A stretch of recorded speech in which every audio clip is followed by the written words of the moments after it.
Alright guys, I'm about to start up, just trying to get this TikTok stream going as well.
Welcome everybody, welcome to this, figuring out what this exactly is. It finally came off. came in, and it seems like it really came off a trailer, and I'm going to show you exactly why. But first, let me talk about NVIDIA real quick, because apparently there's this big rumor that they're supposed to have some NVIDIA 50 series coming in soon and more for restock, but I find it really hard to believe. And NVIDIA has been talking about their numbers recently, about how that they outsold AMD, which I feel personally is a bit ridiculous. But we got this box from Newegg, and once you see how this box looks like, it looks good right now, but once you see how this box looks like, you gotta let me know exactly what you think of it, because I don't know if it's going to be in the greatest condition, you can say. So let me just show you how it looks like, how it came in. Let me show you. I want to show you a very specific side. Okay, first I'll show you this. You see that tape right there? How they kind of bandaged it there? It's pretty crazy. So when they said it missed the trailer, more than likely, from what it looks like, it fell off the truck. Now, it looks like they taped it to try to fix like whatever damage. Hopefully they didn't run anything over. So when we open this up, hopefully there is no damage to the GPU. Now, wait till you take a look at this side here. Take a look at that damage right there. It definitely looked like it dragged on the ground for a little bit, right? It seems like it, because they kind of taped it right here, and they taped it right there. Yeah, hopefully it's an ASRock Legend, but I kind of just went into Newegg, kind of picked whatever I could at the time, and hopefully we'll see what it is, because it's going to be pretty insane. Yeah, tell me about it. What's up, David? It's good to see you. And it looks like they almost like either it really fell off the trailer and they ran it over, or like dragged it on the ground, because if you look at the marks here, it looks like it kind of just went like this, right? Right when it was delivered, which is terrible. But it's I'm really excited to open this up. Originally it was supposed to come in yesterday. It was supposed to come in on a Wednesday. There's supposed to actually be more packages coming in, and hopefully that they do, because I definitely want to share more packages with you guys and more openings. And for everyone that's just joining in or not familiar with who I am, I'm Chris Mizo. I'm a PC and tech enthusiast. Hopefully you're enjoying the channel or the stream so far. If you are, make sure to give it a thumbs up and be part of the wonderful fan band. And it's good that David's here. It's good that AI Mitch is here. I think Rex might have entered, I'm not sure, but there is a giveaway that I am currently doing, and it is on my most current video, which is on the B850. If you go there, you can sign up for the giveaway. What I'm giving out is a Samsung Pro 990, 1 terabyte with the heatsink. I have one of those, and I will be giving away 3 merchandise, which is these t-shirts right here. I'm going to give out 3 of them, and just make sure you join the free giveaway to get your chance to be able to win something. Now this giveaway, it has about, I think it's a little bit over 3 weeks, so you definitely have time. Make sure you join it, because I want to personally thank everybody for being part of this channel. Now, the good thing is, at least I feel confident about the bottom side, because at least that's not ripped. And if I shake it, how's that sound? It sounds pretty solid in there, right? Because sometimes Newegg, you gotta admit, sometimes Newegg doesn't do the best when it comes to packaging. And hopefully this time that they did, because especially that they're sending a GPU. And I don't think they can just simply replace a GPU if there is a problem with this package. And it's on stream now, so it's definitely not going to be anyone's fault but UPS's fault for delivering this mess right here. Okay, so I know you guys are more than excited to see what's inside of this box. I am too, because once we open this box, I will also unbox the GPU box, of course, and we can take a look at that beauty. So let me get my knife here. You ready? So let me open it this way here. So it's on your side.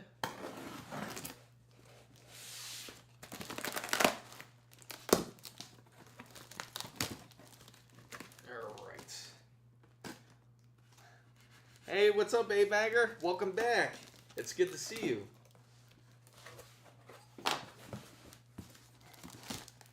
I'm just opening up the box.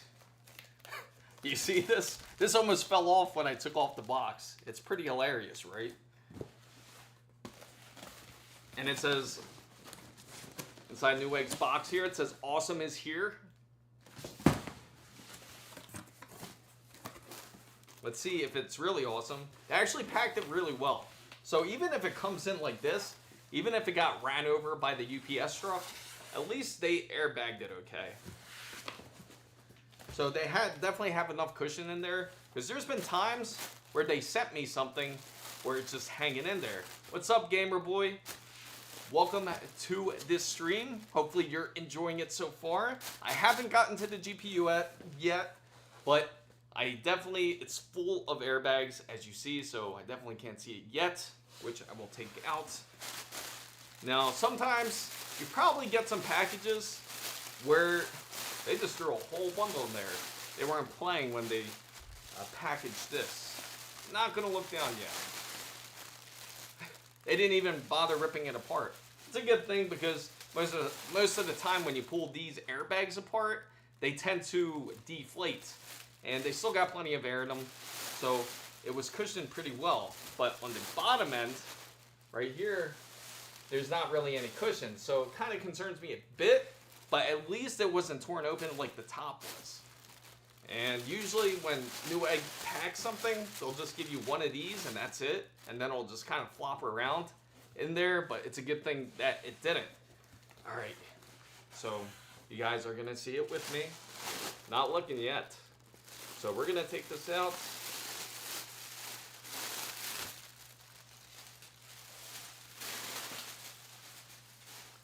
Can you see what it is? Let's see. It's hard to see from the camera side of things. All right. It looks like it was upside down. And it looks like it's the Sapphire Nitro. This is actually a really good model. A really decent model. This is the 9070 XT. And it also, this is the model where it has the different plates and everything that you can switch out. But we'll see. We'll open it up to see what it looks like in there. The box looks okay. You don't like it, gamer boy? You don't like this one? But we'll see. We'll see how it looks. The color looks pretty nice. It's the Nitro Plus, so it's definitely this one's the overclocked one. Hopefully you guys can see that there. That's what this badge says. So let's open this up. And for everybody that's just joining in, this was what was inside the box, but I will unbox it to show you what this does feature. For anybody that's the boost clock on this, I have to look it up actually on this one, because it's all going to vary. I think usually these, usually the 9070 XTs, they're about 2.8, if I'm not mistaken. It's very close to 3 gigahertz. And this model might be, but I just have to make sure. But I'll open it up and I'll definitely show you. The Sapphire Nitro Plus is my favorite GPU. I bought it last week. Oh, you got the ASUS TUF 7900 XTX. So, A-Bagger, you probably got the experience Monster Hunter, right? Monster Hunter Wilds, because that actually comes with it. Unfortunately, when you get the 9070, it doesn't. And for those who are wondering if I got this as a gift or anything like that, or if Newegg gave it to me, they didn't. I just randomly picked whatever I had. I didn't really look. I just purchased it. And this will definitely be 100% unbiased, as all my other reviews, I definitely try to look for the best when it comes to PC hardware. So I'm sure you guys want to see what's inside here. Let's see. Okay, so they got this little sticker on the side to let you guys know. So when you open it up here, try not to destroy the sticker too much, because I know everyone's guilty of it, that when you get something that you're not sure of and you want to send it back, you want to make sure that you are able to seal it. All right, you ready?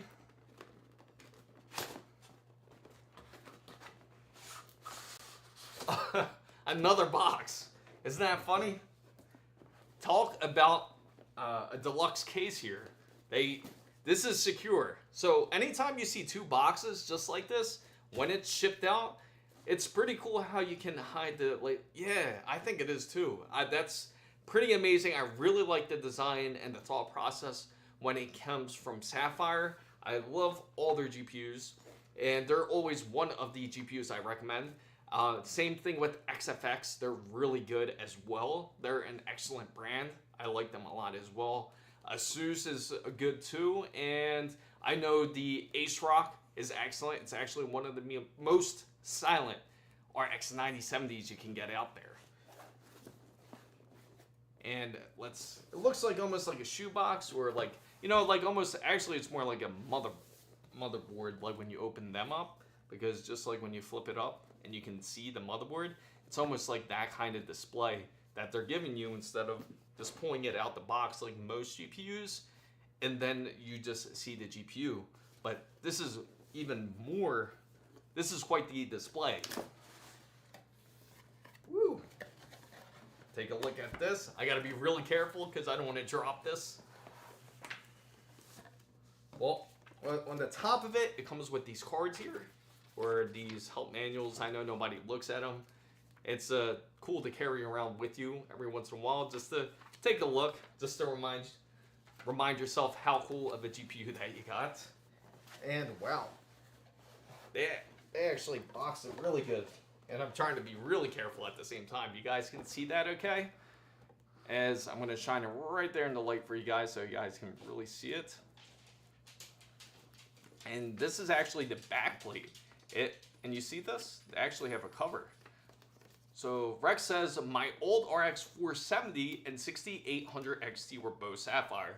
They're really solid in my book, 100%. They do not break down for anything. And they will hold up over time without any type of issue.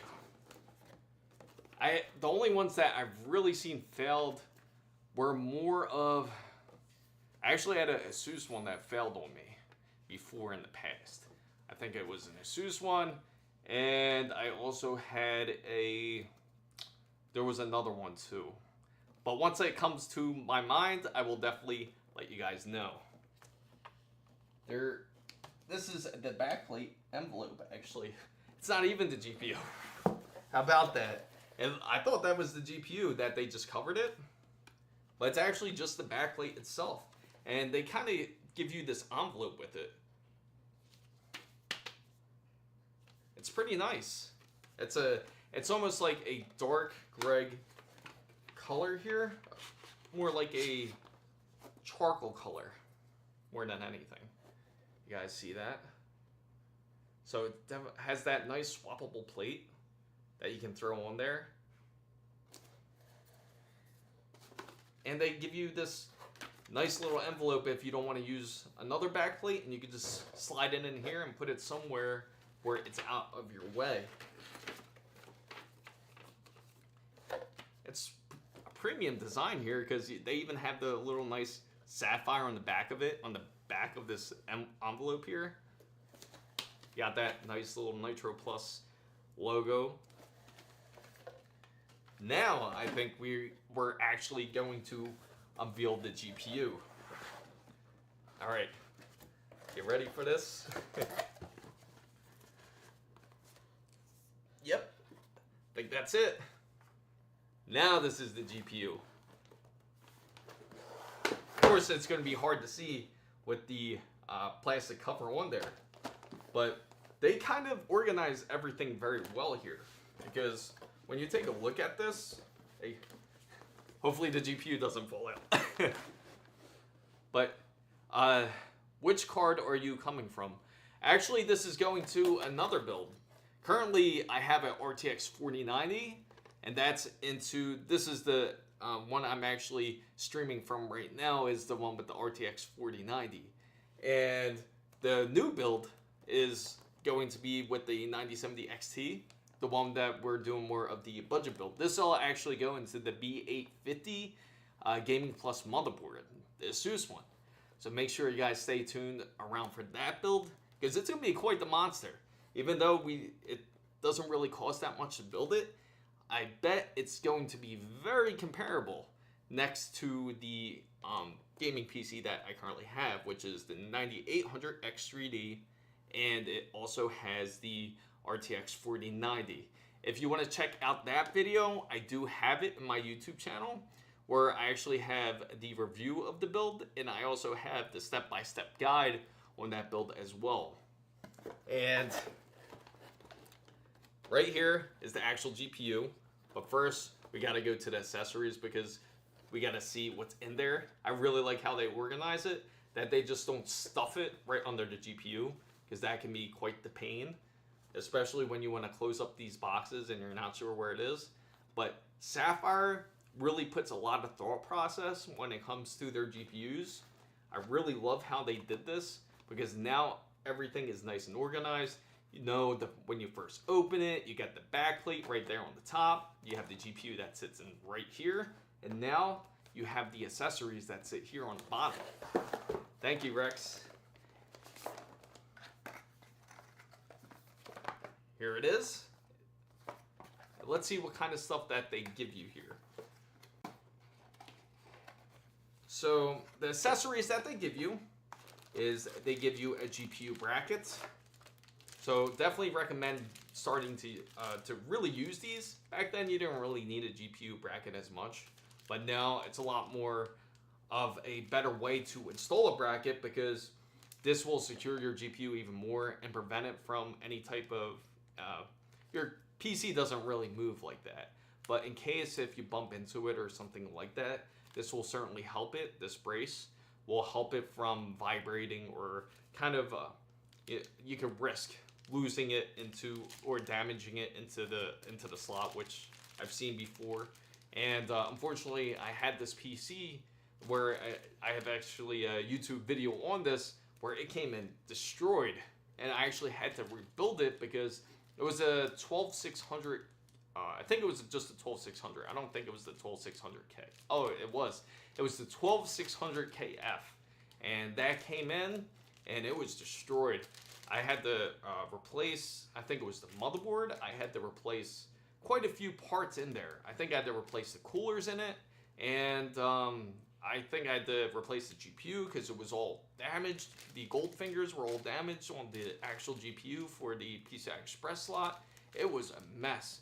And I tried to contact UPS about it, because just like this, it came in looking just like this, but except that there was barely anything really to cover it. There was barely any type of airbags or any type of bubble wraps for that GPU, for that PC to travel safely. Especially, I think it was coming from Virginia, and it came damaged. And if you're not familiar with the geography of the U.S., I'm in Florida, and Virginia is about, I would say like about 1,500 miles away from here, or about closer, but if in kilometers, it's more like probably like about, I think it's like, what, 2,800 kilometers? No, it's less. It's less than that. What am I saying?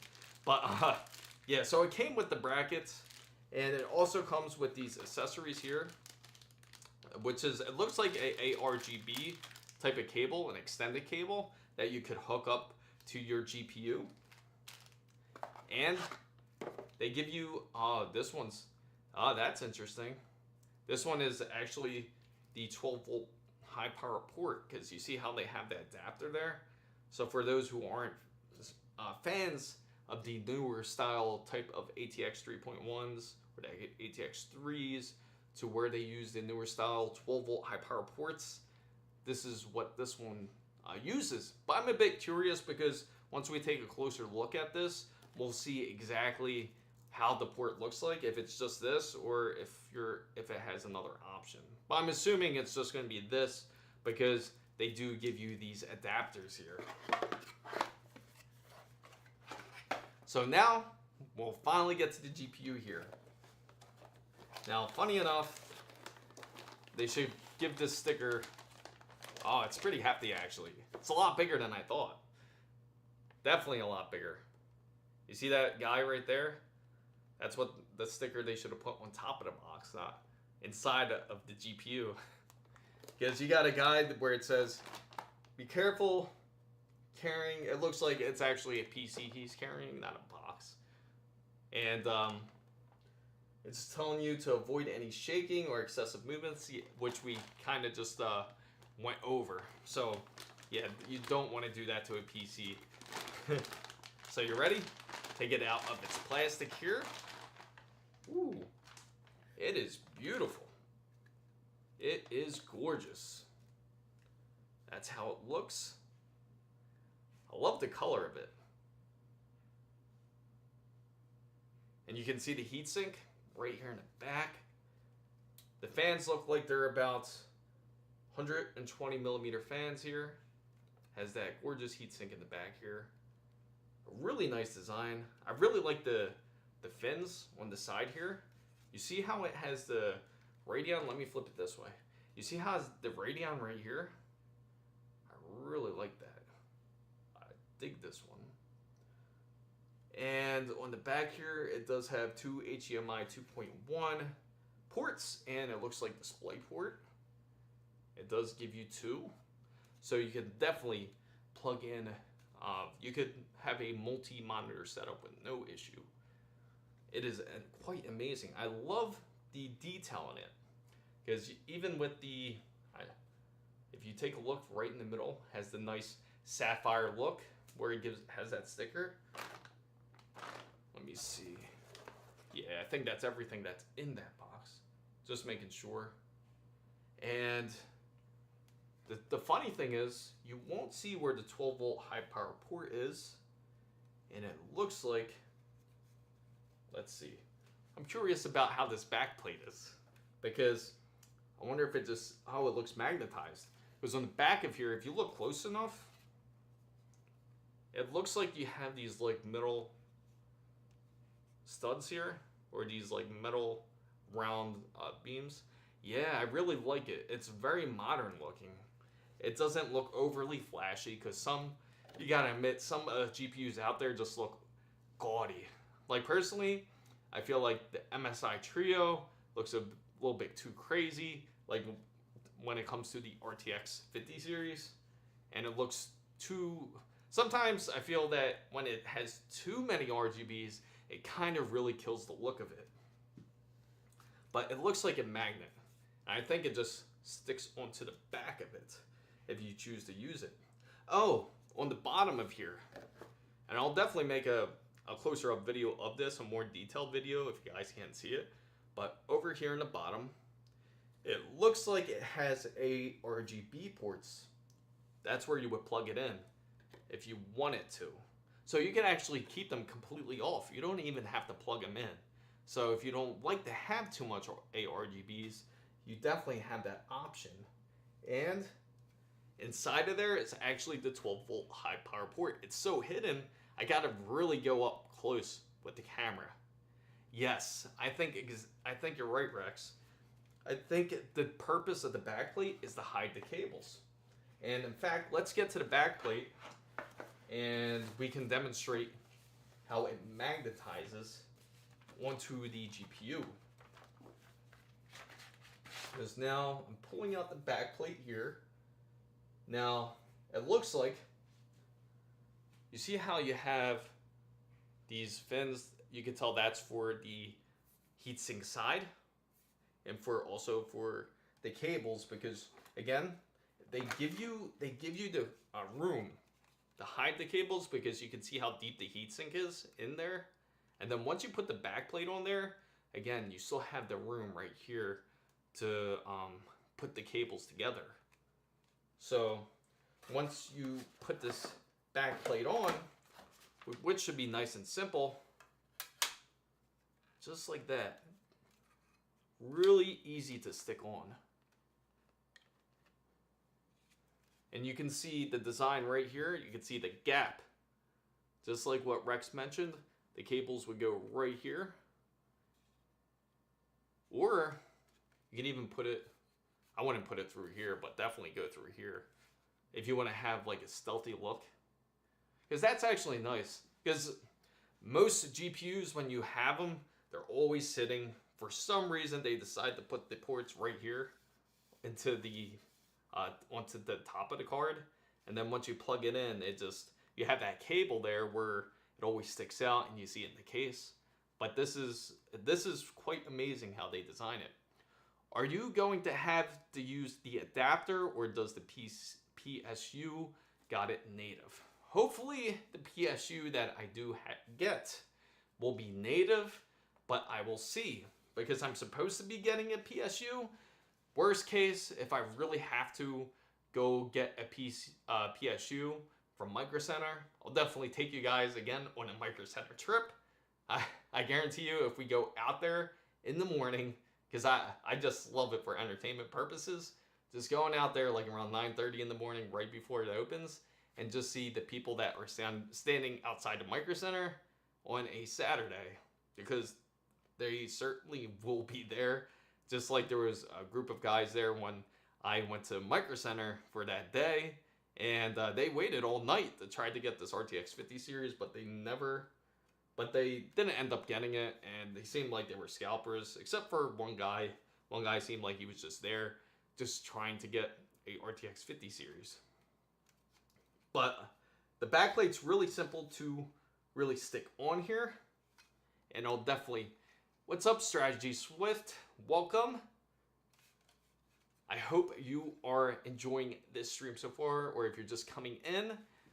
I am Chris Mizo. I am a PC and tech enthusiast. We're just going over the 9070 XT, and what I received inside of the box is the Sapphire Nitro Plus RX 9070 XT.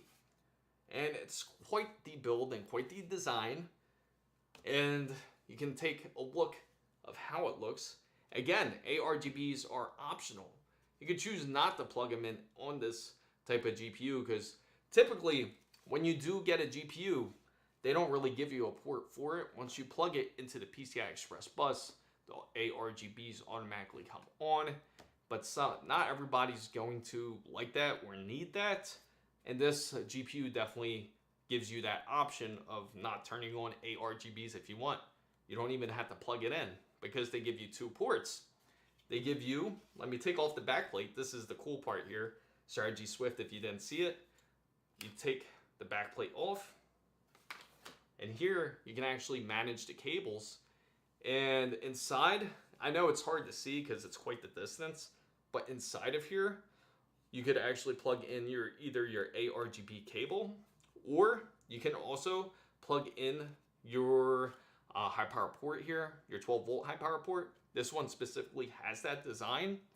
Now, hopefully the PSU that we get has it native. If it does, then we can just use the cable directly into this graphics card. Now, the good thing about the RX 9070 XT, it's very comparable, and it's a very close comparison to the RTX 5080 even.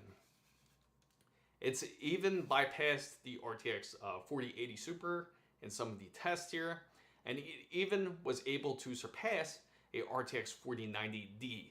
I have to throw the D in there because it is a different version of RTX 4090, which is China's model of the RTX 4090, which is less powerful than the original RTX 4090. Now, if you're wondering about the boost clock, as I mentioned, someone asked earlier about it, it's over 2.8 gigahertz of boost clock here.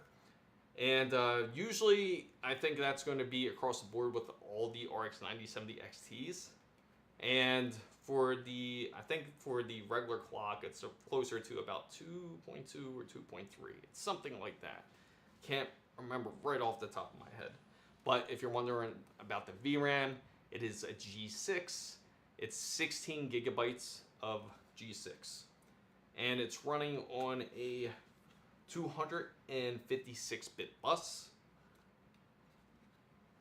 And you gotta love this fin design right here. Certainly something I can't wait to put into the PC. And also, if you're curious, on the back of it here, it has 2 display port, which is 2.1, or yeah, I think it's 2.1. And same thing with HDMI, it's 2.1. So you can definitely hook it up multi-monitor wise. And the packaging is just phenomenal when it comes to this. Very, very nice and packaged tightly, because if you, I gotta show you how this box looks like. Let me sit this down real quick, because originally I was nervous about it. Let me set this up just to show you what the front of the box looks like here. There you go. It came in just like this. Like it got dragged around. Quite the mess, right? And they even had the audacity to want to see that area where they tried to tape it up. Actually, yeah, right here. They tried to tape it up right there. So seeing this box kind of gave me a heart attack, because we didn't know if the GPU was going to be really damaged or not. But luckily they packed it really well. In fact, even with the backplate and everything, they put it in a nice envelope here. So if you're not going to, if you choose not to use it, you can always put it in here. And this actually sits right onto the top. So for you guys out there, I gotta ask you, what do you think of the 9950X3D that AMD released, the Ryzen 9? Are you guys interested in seeing that, or is that something that you feel that you don't really need to see? I would love to hear from you guys on your personal opinion, because I know not everybody's going to want to spend $700 on a CPU, or I know some people might just want to see just the power that it really has rendering wise, so we can run it through different benchmarks. But feel free to let me know and just put it down in the comments down below, or put it in the or send it right into the chat, because that is I really found it interesting, because AMD released this processor, the 9950X3D, and the fact that this processor is one of the best grades. It's literally like they had a whole big crate of this the silicone processors here, and they decided to save and filter out the best ones for the 9950X3D. So if you notice that most people who are getting the 9950X3D, the grades are pretty high on it. Like I've seen some that go even up as high as 110, which is insane. And usually you don't really see that on processors, but they were definitely saving it for this display. It's sold out on Newegg, but if you go to your local Micro Center, or if you're interested in getting a 9950X3D, they certainly do have them. I've checked mine constantly just to get an idea of how it's selling so far, but it seems like they still have plenty in stock. It's well over 25 in stock every time I check. So it hasn't really gone down too much, and I expect it to restock relatively quickly. If you're trying to purchase it off of Newegg or Amazon or any other retailer, then you should be able to purchase it soon if you are looking to get a 9950X3D. They also have the 9900X3D, but again, I feel like over time that's going to be one of those ones where they're going to end up kind of leaving behind the ends of times here.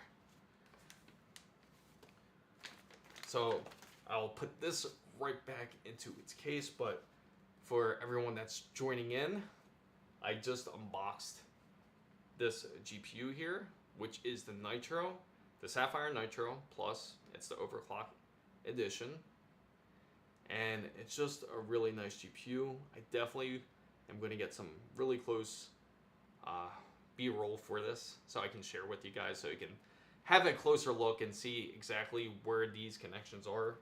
Because again, it's really hard to see, because you'll see kind of these little tabs out here or down here, and each tab is actually where the connection is. So if you go up closer to it, especially, I wish I had a remote control so I can zoom in so you guys can see it. But if you look inside, that's where they have all the connections, and you have the backplate where you can use it to hide the different cables that you'll be using to this GPU. Now, if you're thinking about getting a RX 9070 XT, I'd say just do it. It's definitely a very solid design. I don't know if any of you saw it, but they actually came out with an AMD reference RX 9070, but it's just, I don't think it's gonna ever really come out to public. But it surfaced in China. They had photos of it, of how it would look like.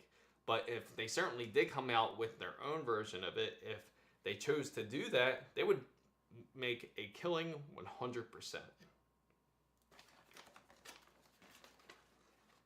So the heat sinks are nice and large. That's why the design of this GPU is much larger. Explains why they give you a bracket as well. And if you feel it, it's very solid. And if you're curious about how solid it is, it feels, well, actually, if you look closely to this, even if you take a look on the cover closely, it's actually vented really well. So it's can definitely ventilate heat super well. And apparently with these cards, what's really nice about them, you're able to undervolt them and still be able to get some really nice overclock numbers. But one problem I've heard with the RX 9070 XTs, which I'm not sure if it's every model, but I know specifically when it comes to ASRock, that apparently their model, from what I've heard, is if you overclock it and you undervolt it or overvolt it, there's certain limitations that this card does not allow you to reach, and for some reason it will kind of default back down to a 3.2 gigahertz, because I've seen it get pushed as far as that, about 3.2 gigahertz. But then after it goes beyond that point, once it gets to like 3.4, I think I saw, or 3.5, and then the card gets pushed back by itself to 3.2. So the overclocking doesn't really work that well yet, but it's not because of the design of the chipset, not at all, not anything to do with that, but it actually has to do more with the AMD drivers, because the drivers are the ones that are giving more of the actual issue.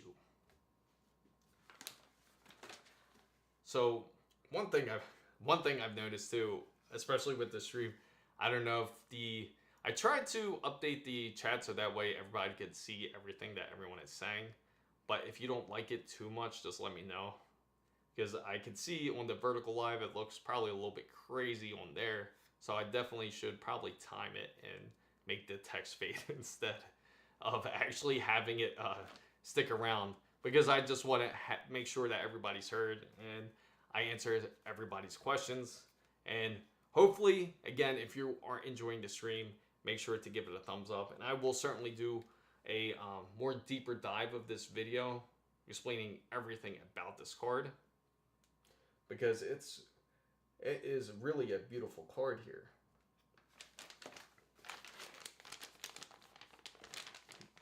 Now, hopefully that AMD will restock on the RX 9070 XT soon. I know that currently there is a rumor that NVIDIA's shortages are actually almost over. I actually went over it slightly yesterday. But it's kind of hard to say in my personal opinion because they recalled about 90% of the cards that were supposed to go out from the shortage, because to fix the issue that a lot of the 12 volt high power ports, they were reaching temperatures up to 150 degrees, and that's not even Fahrenheit, that's Celsius, so that's going to be very hot, especially in a PC. So what they did was that they recalled 90% of the RTX 50 series cards, especially the 5090s, to get this issue looked at and tried to have this issue repaired before they send out more of these cards back into the public, unless you want to buy a bundle that has a fire extinguisher with it. Because if you do choose to get RTX 50 series, again, really think about it, because I even took a look at getting one, and because I was almost close to getting one, but I was kind of debating it because more than likely I feel that it's almost not necessary at this point, because I'm sure you guys saw plenty of RTX 50 series videos, but it just has my curiosity to where how it looks like when it comes to the overclocking side, how it looks with benchmarks, and how it really holds up next to the RTX 4090. And the biggest problem I gotta say with the RTX 50 series is how they took away the capability of actually gaming on a DX9 or a PhysX, which is kind of a pain. So the way they organized this card, had it just like this inside of the box, organized really well. So it's really easy to put away. And again, this video is not sponsored at all. This is all just what I went to purchase on Newegg. And of course it came in just like this, it figures, because it missed the trailer. So I was afraid that this GPU might have came in pieces, but luckily it came in one whole piece and was actually packed pretty decent, to the point where I didn't really have to worry about it as much. So if you guys are just joining into the channel or just tuning in, feel free to let me know. Hopefully you are enjoying the stream so far. If you are, make sure to give it a thumbs up and join the big wonderful fan band. Make sure you join the giveaway, which I have it over there actually. It's on my desk up in front of me, which is a Samsung 990 Pro. And I am giving away some merch. So make sure you get a chance to join the giveaway, because I want to personally thank all of the fan band for being part of this wonderful channel. And again, a lot of the parts that I do end up getting are mostly stuff that I do get on my own, because again, I don't want people to end up purchasing things that they don't really have to anyway, especially if it's not going to be good. Because nowadays, like when it comes to a lot of PC parts and accessories, you're not 100% sure how well the product's really going to be. Because look at the mess that Nvidia put themselves in, because it's pretty crazy to believe that Nvidia went down the path the way they did, because they used to be like the household GPU. They used to be the one where if you wanted to game, you get a Nvidia card. But now it seems like they kind of fallen from good graces, because now it's almost like they're not nearly as good as they used to be. There we go. We'll put that back. I'll be right back, guys. I'm just going to take a swig of water because I'm getting pretty thirsty here under this hot heat lamp. I'll be right back.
apologize for that, Leland. Thank you for mentioning it to me. Because for some reason my mic does that every time I switch scenes. Something I gotta figure out here. But if you guys didn't tune into the stream yesterday, I did mention about the RTX 5060, which is going to be during a imminent release. And with the RTX 5060, it's 8 gigabytes of G7. It's on a 128-bit memory bus, and it's also a there's also going to be another variation where it's going to be a 12 gigabyte version of the 5060. Only thing is, they took away PhysX and DirectX 9. So, and again, this card I feel isn't going to be really 100% that great. Especially, you're going to be limited to the type of games that you can play on the RTX 50 series. Hopefully, they do something to bring it back, because it seems that they're more focused on the AI transformer models and having a DLSS4. In fact, speaking of when it comes to GPUs, just like this AMD one here, which is the Radeon 9070 XT here, it does feature RDNA 4. It does have the AFMF, which is AMD's motion flow, which is excellent. They're anti-lag. They have improved their software a whole lot. But again, I'm really curious about if this issue is happening with the 9070s. If you have one, let me know. If you tried to overclock it, if you went to try to overvolt it, and it started defaulting to its factory numbers, let me know, because I'm curious about it myself. But once we do this build, I'll definitely do that and see if it does it to the Sapphire, because I know it does it from the claims. It seems like it's doing it with the Ace Rock version of the RX 9070, but we will see.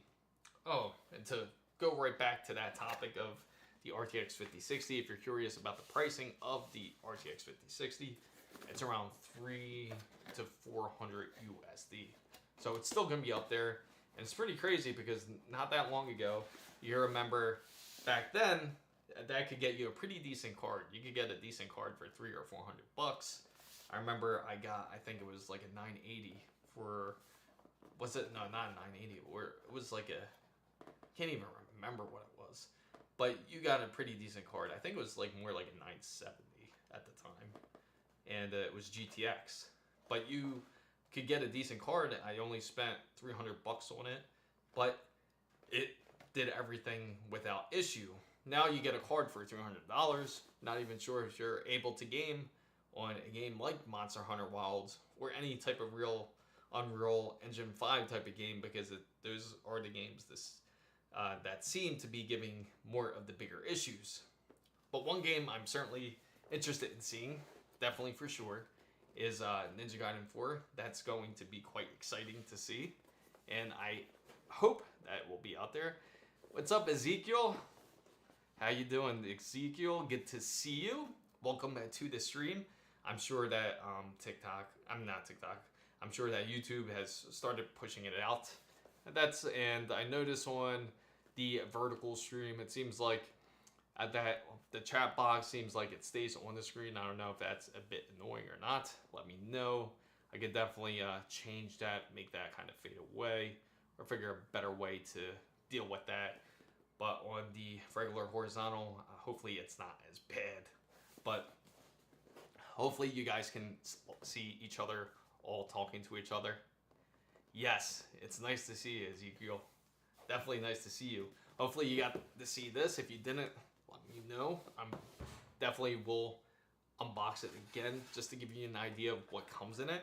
Originally, when I did get this box, just to give you an idea, especially for everyone that's coming in, or whoever is unfamiliar with my channel, I'm Chris Mizo. Hopefully you are liking this video. If you are, make sure to give it a thumbs up and be part of the wonderful fan band. Make sure to join the free giveaway, which is in my latest video. It's on, if you're looking for that video, okay, we'll definitely unbox it for sure again. And nice. What were you gaming, Ezekiel? What type of game were you playing? Take a look at that. this flap almost like fell off when I received this box. So when I saw it, I practically got a heart attack because I wasn't sure if the damage was going to be sustained into here. But what I did get was the Sapphire Plus, which is the RX 9070 XT.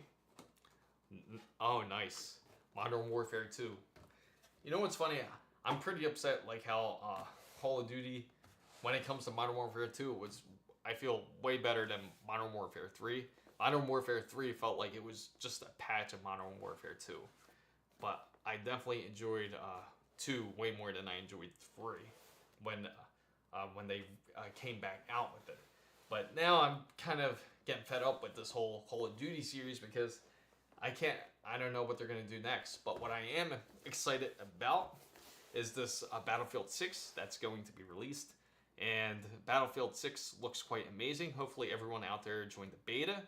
It looks really dope because they brought back the building destruction, which I know everybody has to love because you can shoot up a building and someone's in there, you can make the building collapse, which was always nice. Yeah, I agree. I haven't really even played the Black Ops 6 too often at all. I haven't even prestiged it, believe it or not.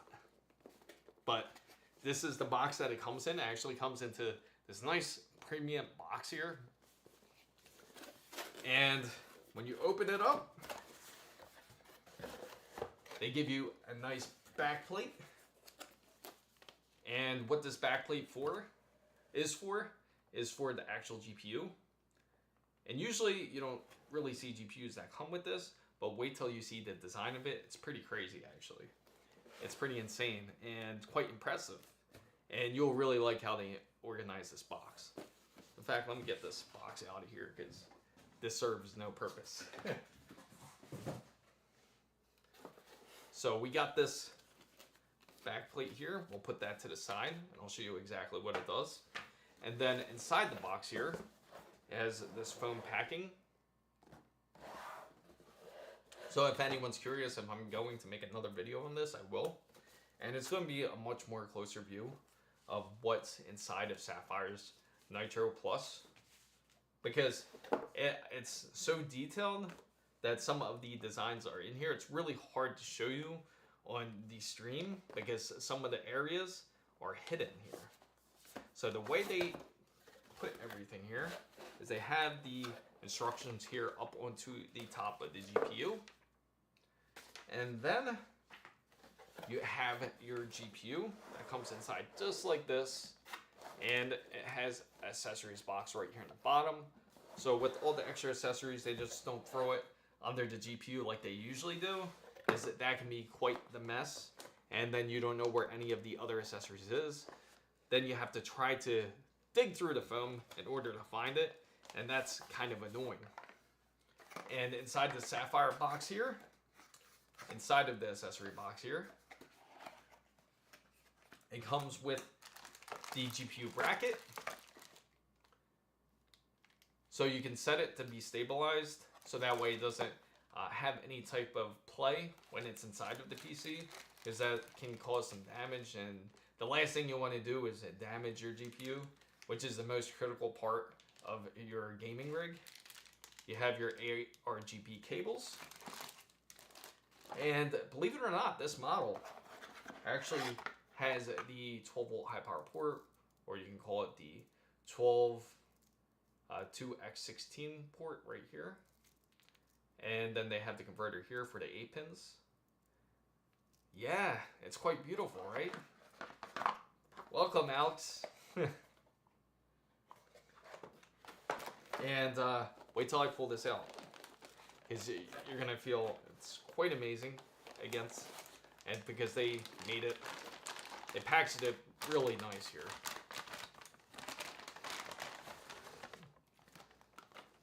Dun, dun, dun. There it is. Take a look at that. 120 millimeter fans here. And if you take a really close look at it, it might be hard to see, but it's actually vented up on the top. You'll see little holes. And onto the back of it even, where the backplate goes actually has a 12-volt high power port onto the back of it. It's really hard to see. Again, this is why I wanted to really zoom into it. It's inside of where the heatsink is. And I'll show you exactly why they decided. Yeah, it's a beautiful card, right, Ezekiel? Yeah, it's beautiful. It is beautiful, Plano. And it also has a ARGB header inside too. So if you choose to use the ARGBs, you can. If you don't like ARGBs, you don't have to use it. That's the best part. Because a lot of people also, as much as there is as much people that enjoy RGBs, there is as much people who want to turn off the RGBs. So depending on who you are, you can certainly do that. You can choose not to plug that in and it won't automatically turn on. And the reason why it's designed like this is you see this hole here that they have for the heatsink. This is actually a route for your wires. So that way they don't stick out in front of your case. Because as most PC cases, you're gonna have the wire that sticks out, just like even my RTX 4090, it has the 12-volt high power port that sticks out in the front of it, which is a Gigabyte WindForce card. Yes, certainly, Mark, it does make you appreciate saving the money for it, because especially because AMD knows what gamers want, that they know that gamers aren't willing to really spend well over $700 on a GPU if they don't have to. They know that. Hence why they created these cards. And the best part is that these new cards, the new RX 9070 XTs, can even compete with the RTX 5080s. But yet, the RTX 5080s, you're spending so much more money. But some may argue and say, oh, it can't even compete with the RTX 5070 Ti. But then again, when you compare certain benchmarks such as Cyberpunk 2077, and there's a few others, it seems that the RX 9070 XT is very comparable. I mean, look at the size. It is quite the beast, and I really hope that AMD does go to a more higher-end card, because if they do, they can be quite competitive, especially with NVIDIA. Even though it's G6 and 16 gigabytes of VRAM, it's still quite the beast. In fact, even with the RDNA 4 and everything that it comes with, the software is built really well for it. Now, if you're curious about the ports here, it does have two HDMI 2.1 ports and two display ports, which are also DisplayPort 2.1. And you gotta appreciate the vented design here, where it has that nice look. It's nice and clean. You don't see anything sticking out where you have to plug a cable in, because usually that's where the port usually sits, is right there on the top, right in the middle. But this time it's just a nice clean look.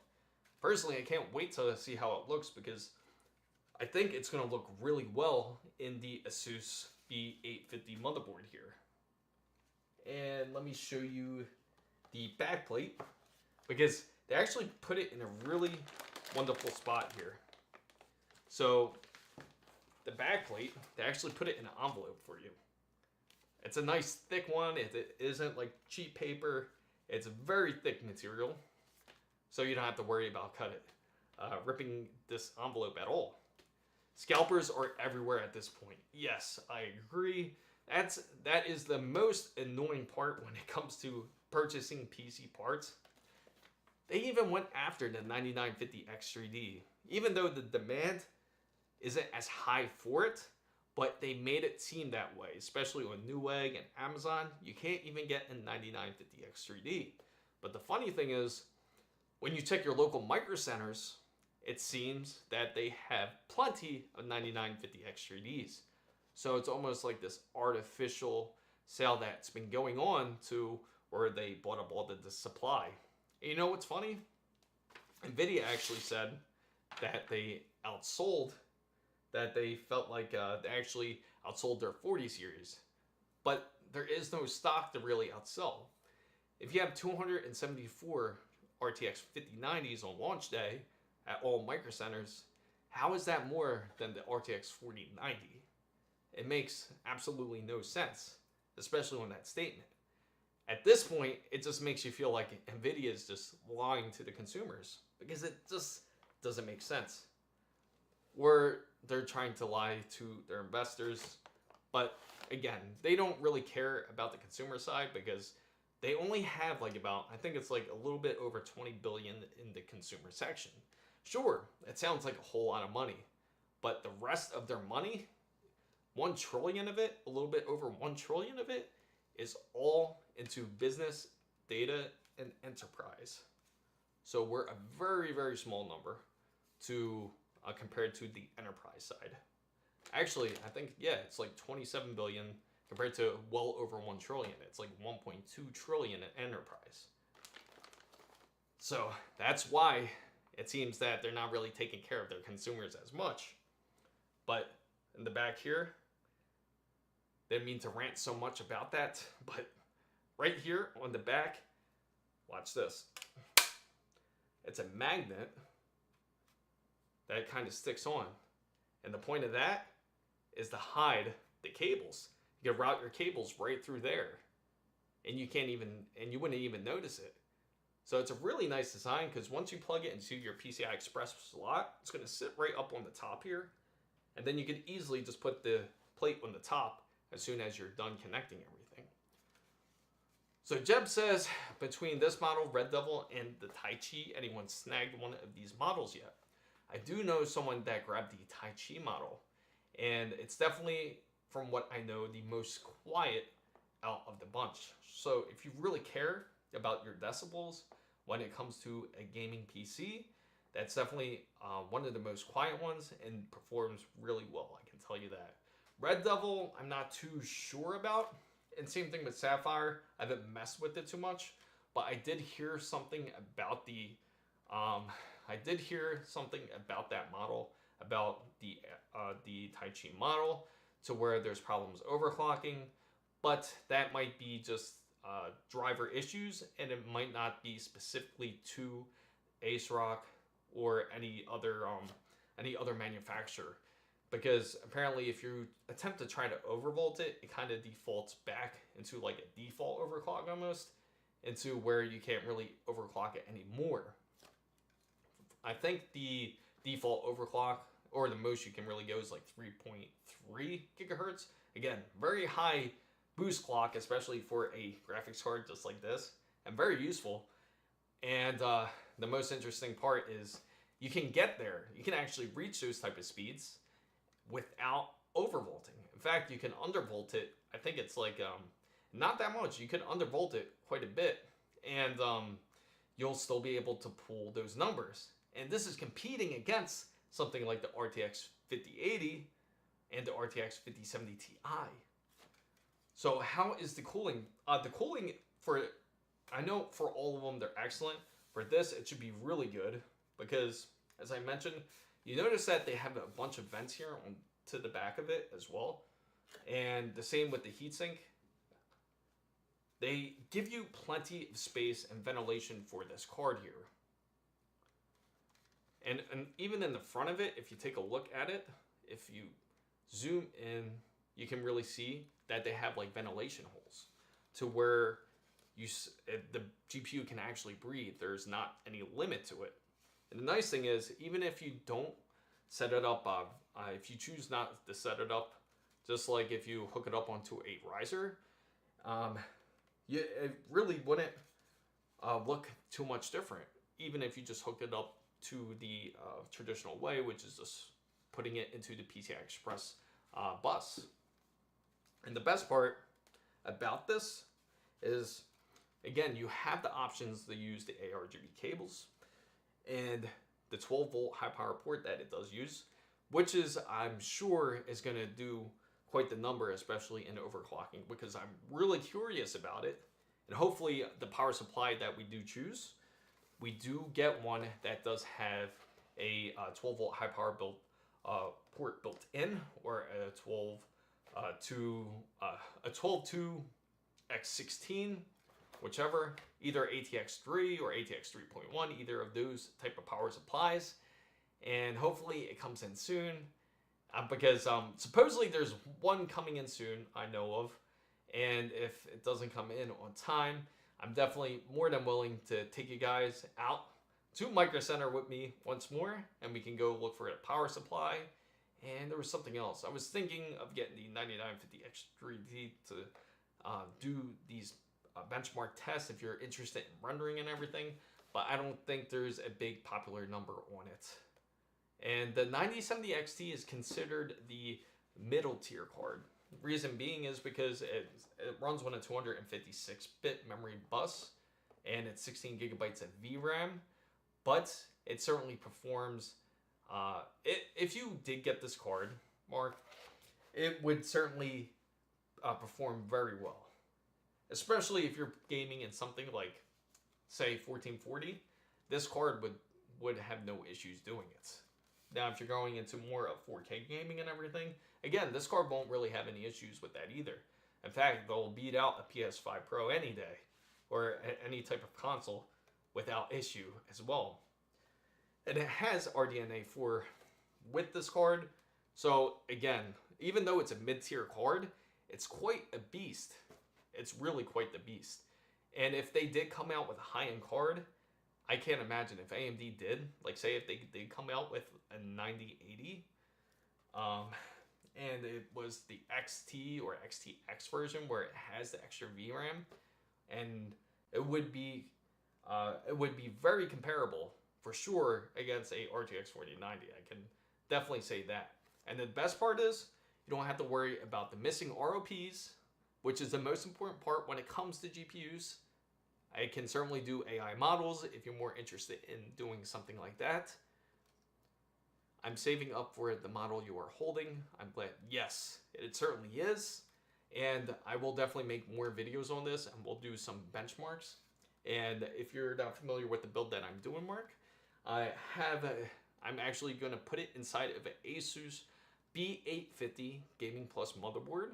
It has a PCI Express 5 bus on there, so we're going to hook it up. It does have the power to do that in capability, and it's going to match the build pretty nice actually. In fact, let me show it to you guys, because I think I explained this model pretty much to you guys. So I'm going to bring this motherboard over here.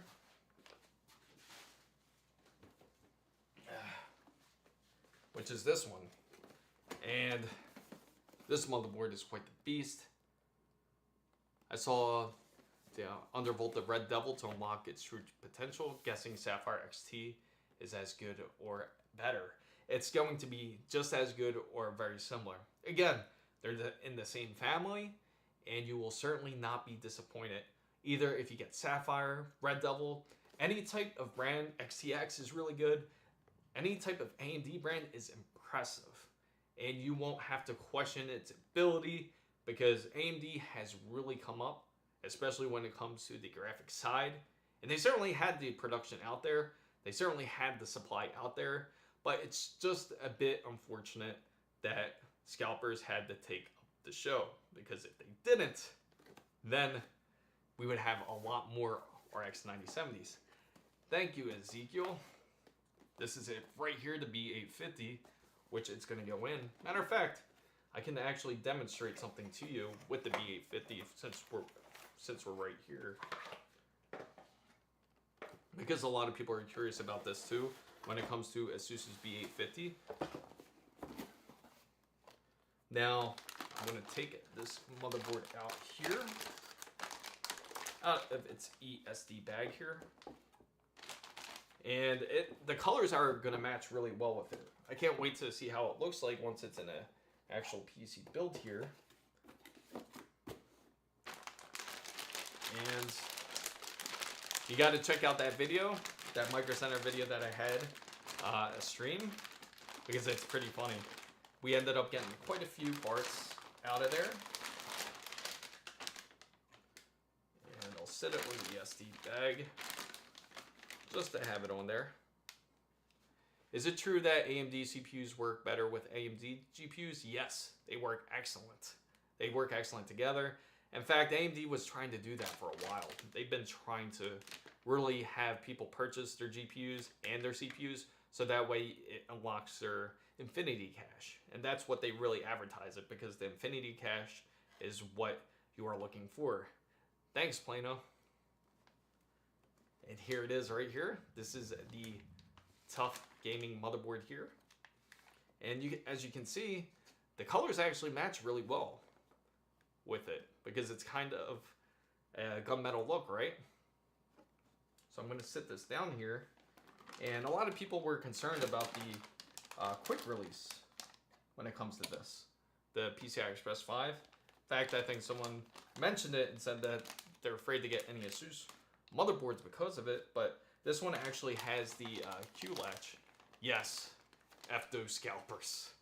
They need to take the L, and do not go on eBay to purchase them. Any type of GPU or any type of CPU or whichever item that they're selling, don't buy from them, because that just brings more trouble again to the market. If you don't buy, they'll stop scalping. And there's the quick release lever for the PCI Express. So I'll connect it right here.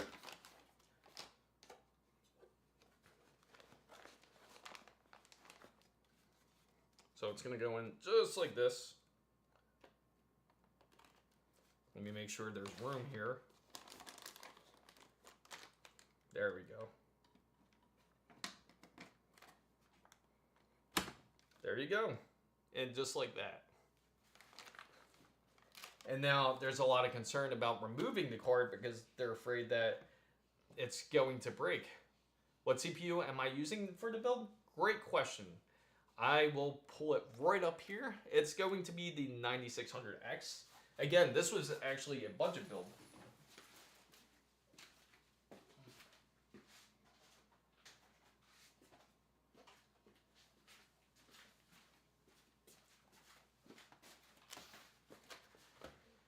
It's right here.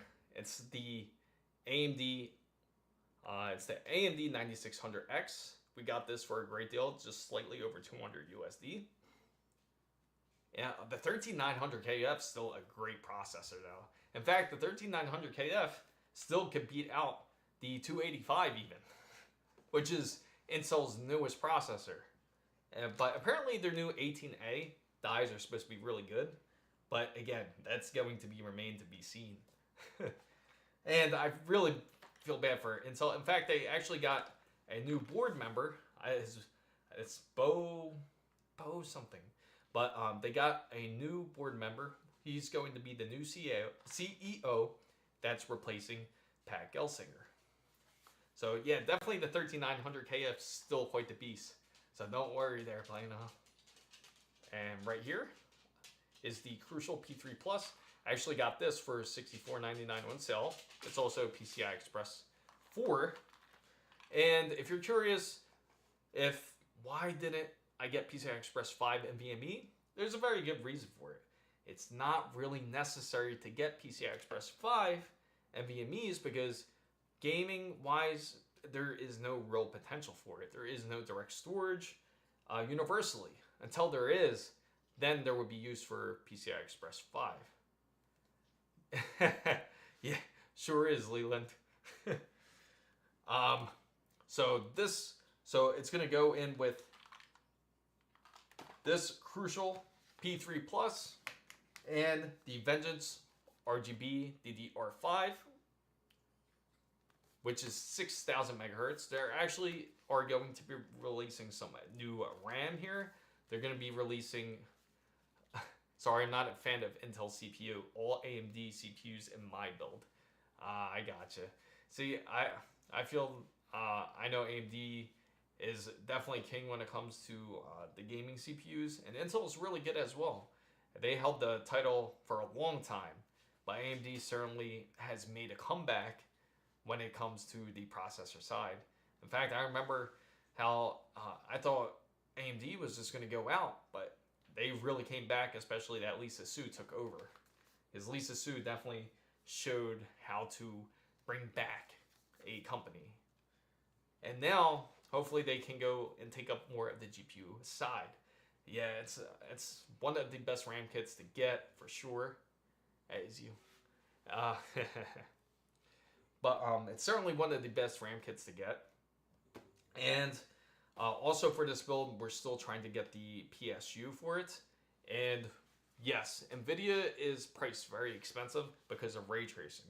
And path tracing is another issue too, because path tracing is what they really sell on. Now, if you compare the ray tracing and path tracing, I have to admit, now when it comes to the RX 9070 XT, they're only one generation behind when it comes to ray tracing, meaning that they're as equal as the 40 series. That's not terrible, is it? And then when you go to path tracing, they're as equal as the 30 series. But then again, who really games with path tracing very often? And does it really matter to you? Will that take away your joy from when it comes to gaming? But that's awesome, Plano. Which NVIDIA GPU do you have? But NVIDIA has certainly been the standard when it comes to gaming for sure for a long time. In fact, I thought NVIDIA was going to take the crown when it came to Blackwell. Even game manufacturers talked up about NVIDIA. They said it's going to be one of the most greatest GPUs that you've ever seen. But it seems far from it. That's an excellent GPU. RTX 4090 is a beast. That's what I currently have, as well as RTX 4090 in my regular build. In fact, this is the same exact build that I'm streaming from, is with the RTX 4090. And the problem is, when it comes to NVIDIA, they took up so much of the market to the point where they can price whatever they want. That's the issue with them. So if they charge a RTX 5090 $2,000 USD, who's going to really stop them? It's not going to be AMD, unfortunately, and it's not going to be Intel. But then NVIDIA made a big mistake themselves. Oh, ASUS RTX 4090 overclock light. Nice. Is that what you have, Ezekiel? A lot of RTX 4090s over here. It's definitely the RTX 4090 club for sure. But it's the biggest problem when it comes to the to NVIDIA is because they own so much of the market. They can price exactly how they want, and there's nothing nobody can do. But again, what's really stopped them is their own supply. You can't expect 274 units of RTX 5090s, and this is per unit. That's all they had nationwide to really be the top seller that outsold the RTX 4090. In fact, getting the RTX 4090, especially, I know all you guys are familiar with it. If you did purchase the RTX 4090 when it first launched, it wasn't that bad of a card to get. Sure, it was difficult to try to check out with the RTX 4090, but it was manageable. You were still able to get it. But to get the RTX 5090, you have bots fighting against other bots to the point where it's more of a bot competition than actual people trying to purchase the card. In fact, I barely seen anyone purchase the card off the internet, fairly enough. Most people that did get the RTX 5090 ended up getting it at a Micro Center, or some people were just willing to pay the scalp price, which again, I highly recommend not to do. Do not purchase a scalped RTX 5090. Again, there's other problems, not only because you're supporting their habit, but you're also creating a problem for yourself, because if there is an issue with the card, then you might have an issue sending it in for warranty purposes because you bought it off of a third party. Curious about the PSU? Are you looking for one of the new ATX 3.1 PSUs or a ATX 3 compliant ready PSU? So currently I am looking for a PSU, and I'm expecting one to actually come in soon. The PSU that's supposed to be coming in, I'm not sure exactly which one it is quite yet. I've been told that it's quite a few different ones, and I'm supposed to get it from ASUS, but that now I'm telling you guys on the stream exclusively, I'm supposed to get it from ASUS, but nothing has come in yet. I have to get in reach with them and see what's going on with their PSU supply. So if they're having issues, I don't mind to just go grab one myself at Micro Center, and we'll figure it out together on which PSU to get. We'll try to get the best price GPU, not GPU, the best price PSU, and also more than likely we'll try to get one that's more ATX 3.1. More than likely ATX 3. They might have them. If they do, it might be on sale, and we might end up going with that instead. But we will see. It all depends on Micro Center. Now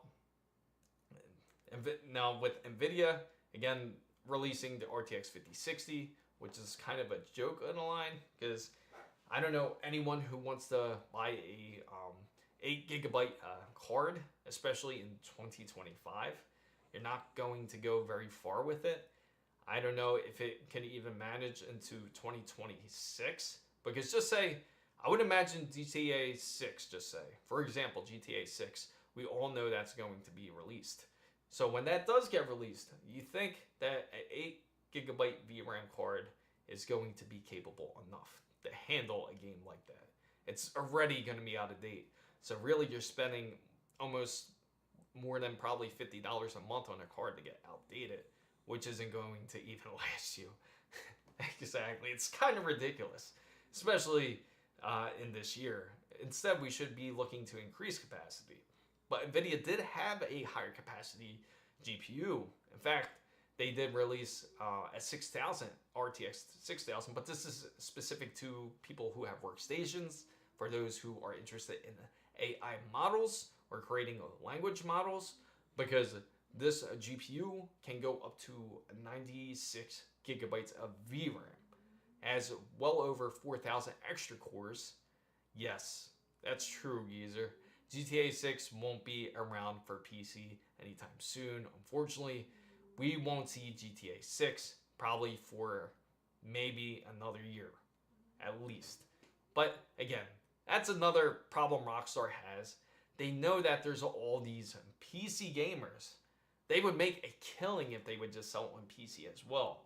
Unless they know that they're trying to, say, double dip, because they know people who have PCs also have a console, and that they'll purchase it for their console and also on PC. So it's easy sales for them. But what do you think of the rumor of GTA 6?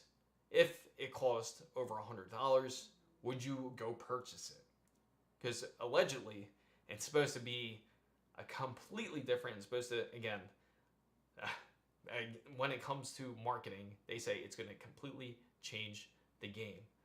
All right, Mark, have a good night, or have a good day, depending where you are in the world. It's hard to tell from where everyone is from, because I know it's funny. Somebody came into the stream or onto the post saying that the time that I was going to stream was going to be 1 a.m. for them. So it's definitely they're definitely in Europe somewhere for sure. If it's that late. Playing GTA Enhanced on PC right now on my 9070 XT. Ray tracing looks nice. Nice. Have you tried overclocking, geezer? Have you tried it to see how much you can do? Because I'm curious if you're also experiencing the same issues from what I hear from the claims. But again, it's hard to say because I don't know how true these claims are. Now, David says, is getting an AMD 7700 worth it for gaming? Now, you can get an AMD 7700 for gaming if you like, because again, most importantly, to start off, 7700 will work perfectly fine. It's just a set-off point for you, just a beginning mark, because what is the most important part is that the GPU.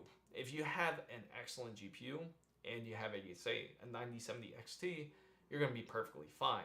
And then eventually when you do have, say, the extra money and you choose to go up a little bit and you say get a 7800 X3D, then you can definitely upgrade for a lot less. You could sell your old processor to get the new one.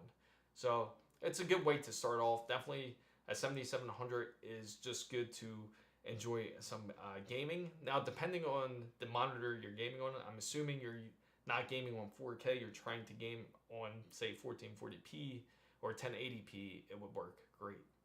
Undervolting works better. Oh, okay. I figured that. I figured it would be undervolting. Oh, Southern Cali. Oh, nice. I have a 4060 overclocked at the moment. A 4060 is quite the champion. It's actually, you know what's funny? The 4060 is actually, I think the 3060 or it's the 4060. Correct me which one it is, because I know in Steam, which either one is the most popular GPU that they use accordingly to gamers. I think it is the 3060 if I'm not mistaken. But 4060 is also an excellent card, and definitely can do some decent overclocks on it. Because remember when the NVIDIA RTX 40 series came out, and people said this line is just garbage? But now look at the 50 series. Is it really garbage when you think about the 40 series? Because it's quite a mess. Now you gotta have a fire extinguisher next to you and worry that your PC doesn't burn out because of the 12-volt high power port, or if a capacitor doesn't blow out on you.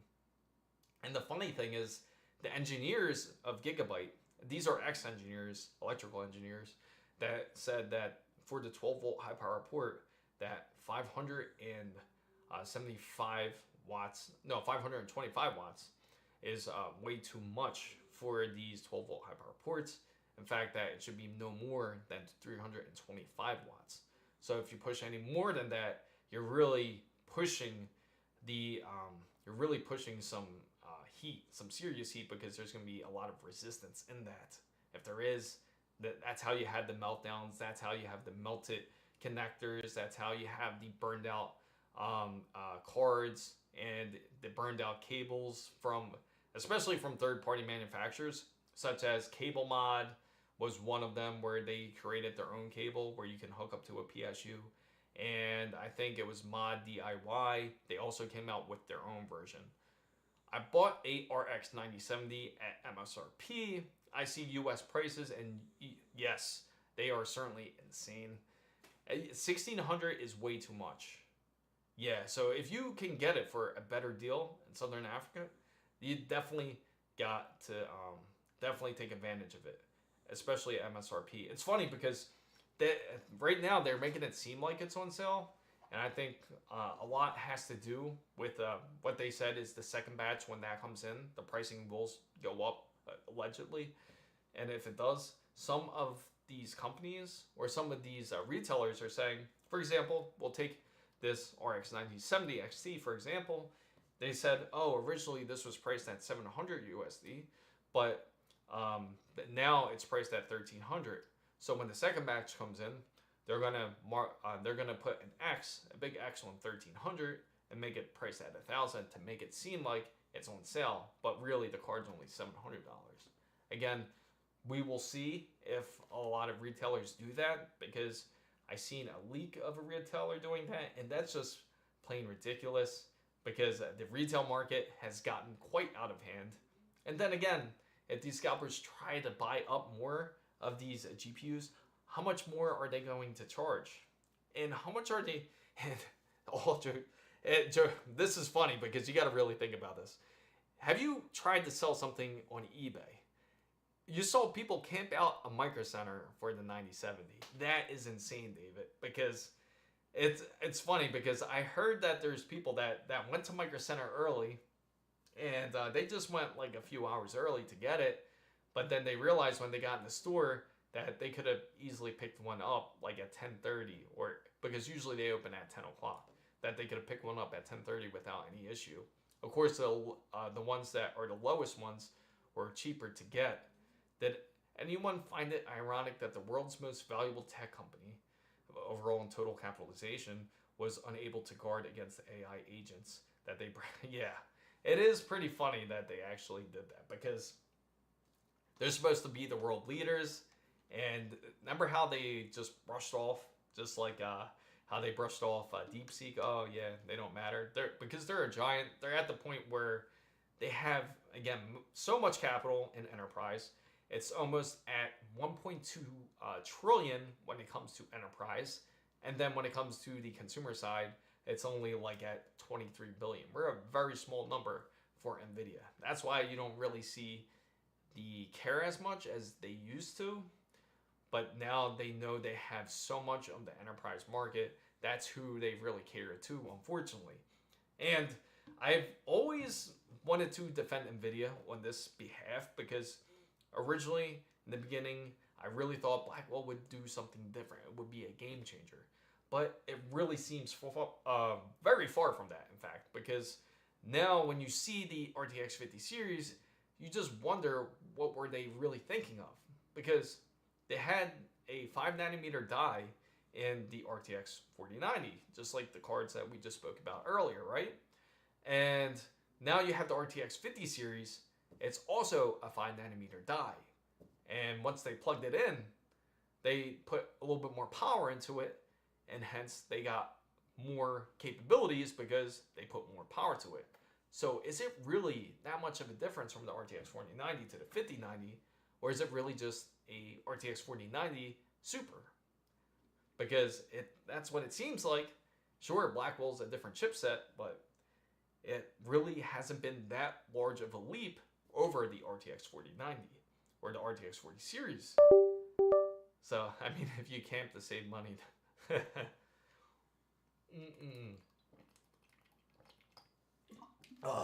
I am thirsty, especially with this heat from this lamp.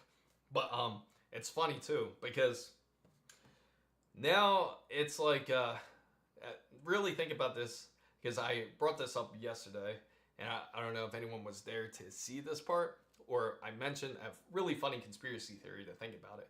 Isn't it ironic that NVIDIA took away DirectX 9 and they took away PhysX games?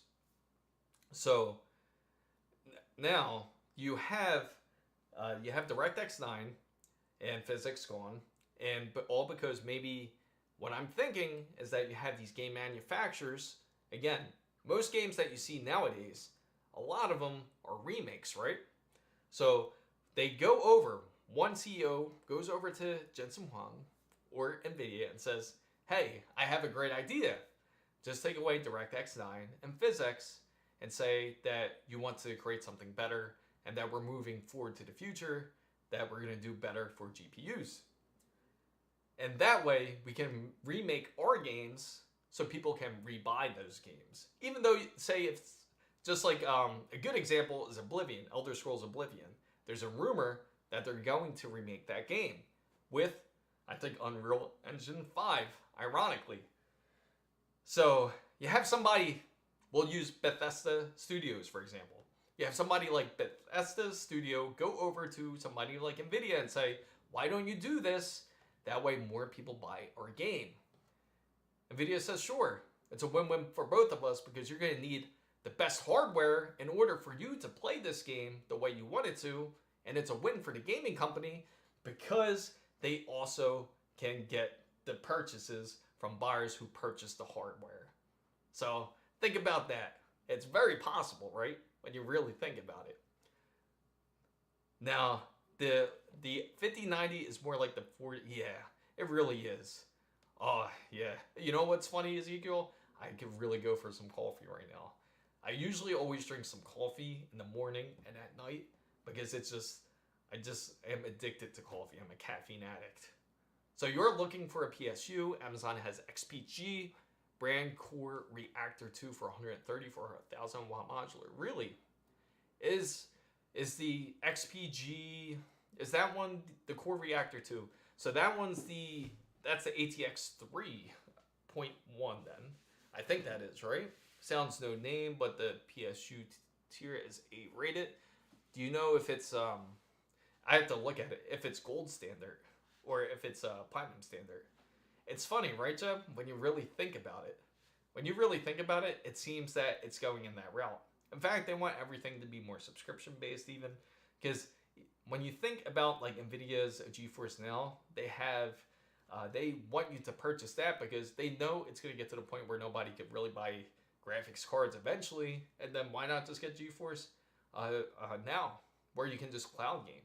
And now you have to pay each month to really cloud game on the games that you would like. So it's like almost like every single way they tried to find a way to really give it to us, so to say. I think it's just 3. Okay. But even if it's ATX 3, it's probably excellent. I've heard of XPG. I know XPG. I'm trying to think. Oh, they also have memory modules and everything too. They also have RAM, XPG. That's where they come from. That and NVMe's as well. But I'll take a look at that. But I definitely would like to take you guys over if you want to either go online shopping with me or you'd rather go to Micro Center in person. I'll take you guys with me to take a look at that, and we can decide together on what to do with this build, because this is the people's build. This is the fanbam's build, really, for the most part. I think it's just 3. It has a 12x6 high power. Yeah, they sell other stuff too. Yep. Yeah, because that's, you know what's funny? A really excellent power supply I thought is great is Thermaltake's. Thermaltake has an excellent power supply, the GF3. And at the time, they were the first ones to really have the ATX 3. And I went to go purchase it. In fact, they were ahead of its time because they also had 2 12-volt high-power ports. So I thought it was going to be good enough. Again, this is 1650 watts, so it's a lot of power. And definitely, I noticed the electricity bill when I was using that power supply for sure. But anyway, when I was using that power supply, I was hoping, and if they were going to come out with a dual 12-volt high-power ports, which would make more sense, where they can split the power of the GPU of, like, say, the RTX 50 series card, then that would make more sense and be quite a bit of less of a fire hazard. I wouldn't have to get a fire extinguisher in the studio. Because I don't think... again, who wants to spend $3,500 on a card? Which I almost saw the ASUS Astral, right? I was thinking purchasing it, but I don't know if people really care for RTX 5090 like that anymore, to be honest. Because personally, I don't even want to buy it, and I create content, right? So let alone, I would imagine everybody else is not interested in getting an RTX 5090 as much as I'm not really as interested in purchasing the card. Because it's just insane. When I see it, I think that's a whole PC, 3,500 USD. In fact, this whole build right here is probably is half of the GPU, which is insane. Half of it. I am not a fan of the RT. I am not either, Ezekiel. I am all the way with you. I am not a fan of the 50 series. I don't know what they were thinking. They must have had a heck of a time smoking it up when they thought this up. They were probably all partying when they thought of this 50 series because they felt that they're on top of the world and that they could do whatever they want and nobody can stop them. And there was no quality control in this at all. You know what would be funny if they advertised it as we actually didn't do the whole research and development for it. Instead, we let our AI models do the research and development. Then, can you imagine their stock if they said that about the 50 series? You would have investors really question the 50 series then and say, wow, is their AI model really that great? Have you played Demon's Souls on PS5 and ever wondered why any other PS5 games do not look as great? Yeah. You know what's funny? I think the same exact way. And yeah, 4,000 for a GPU is quite insane. And that's the thing. Like, you have games like Demon's Souls that get released, but if it comes out on PC, they're going to require the minimum RTX 3080.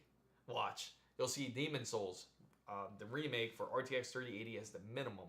And then for the for the top specs, it's going to say RTX 4090 or RTX 5090. And that you have to have a 4K resolution for 120 frames, just say. That to enjoy the game fully with path tracing, because that's what they really sell is the path tracing too. And how the transformer models are able to generate the frame generation, because again, that's what they really brag about. And the funny thing is, everybody out there who has a RTX 4090, I don't know if you tried it, Ezekiel, yet either, but have you tried doing any type of frame generation? And what do you personally think of frame generation? Anybody out there that has tried frame generation? Because I feel that it's a bit of a, I wouldn't say really great. You definitely get more frames, but you do see some weird things when you do some frame generation. In fact, when I was playing Ninja Gaiden 2 Black with frame generation, even though a game like that, you shouldn't really require much frame generation, especially that the game's, almost 20 years? No, it is 20 years old. The game's like 20 years old, but it's on Unreal Engine 5. That's why they required much more higher specs for Ninja Gaiden 2 Black. But with frame generation, you can notice weird things, such as ghosting, because if you're in an action movement with Ryu Hayabusa, when you're doing his fights or whatever, then you can notice the glitchiness. Yes, they are smoking. Yeah, they are smoking good AI drugs. They certainly are, because they probably asked them, what is the best? Make me the best formula, and let me know so I can try it out. And they probably really did it. That whatever that formula was. But frame generation has certainly been kind of weird, or been really funky for the most part, because I noticed like weird spikes, like when you're moving around, like if you're running around or jumping, you'll see like a quick spike, and then it kind of goes back. Or if you're in a fight, then you'll see some ghosting. Yeah, I agree. Consumers want GPUs that are like the 1080 Ti. True. Raw performance has been replaced with software solution for FPS. Exactly. It is 100% marketing. Everyone does frame generation these days, even FSR4. Yes, they do. They all do frame generation, but it's definitely an option. You could turn it off if you'd like, because you know what's funny? On Monster Hunter's Wilds, if you benchmarked it, you'll notice, just try it. You'll notice if you have frame generation on with the RTX 4090s, because everybody who has RTX 4090 can try this, and let me know if you get the same result, that try it with frame generation first. You'll notice you'll get more frames, but the score is definitely different from when you have frame generation off, because when you have frame generation off, you'll actually get lower frames, but the score is much higher. So you get 40, I think it's like 40 extra frames, and you get better frames because of it, but the score is much lower. Maybe it's because it's requiring so much software in order to be in the game, such as the whole frame generation, so you don't get as high of a score, but it is a bit insane. And the same thing with, I'm curious about this, how this whole FSR is. But to see the differences, why I have a little bit more faith when it comes to AMD, is because with their charts, at least when it comes to their charts, they actually show some raw power. But then when you see NVIDIA charts, have you ever seen any of their 50 series charts with raw power at all? Because it mostly seems that they're showing all with DLSS 4, or all with frame generation, or all with whatever that they choose to put on the card. There's none without any type of software use at all. No raw power at all. But when it comes to AMD, they're not afraid to show the raw power, even though they know that they're going to score lower. For sure, it's going to be score lower than an RTX 5090. We all know this. But again, who in the right mind is going to spend $3,500 to $4,000 USD on RTX 5090? It almost becomes worth it if you go with the budget Threadripper build, using a dual 480 Super or a dual 9070 XT cards instead of an upper end 9950 X3D or an X870E. And yeah, I do agree, because Threadrippers are quite a monster. Actually, you believe it or not, the machine that I use for creating content, I actually use the Threadripper. It's an older one. It's the 3790, I think it is. 30. 770. I forget exactly which one. It'll come back to me when I think of it because I got all these numbers mixed up. But it's quite still the beast as 64 cores and 128 threads. And I still use it to create content. And it's definitely worth an investment.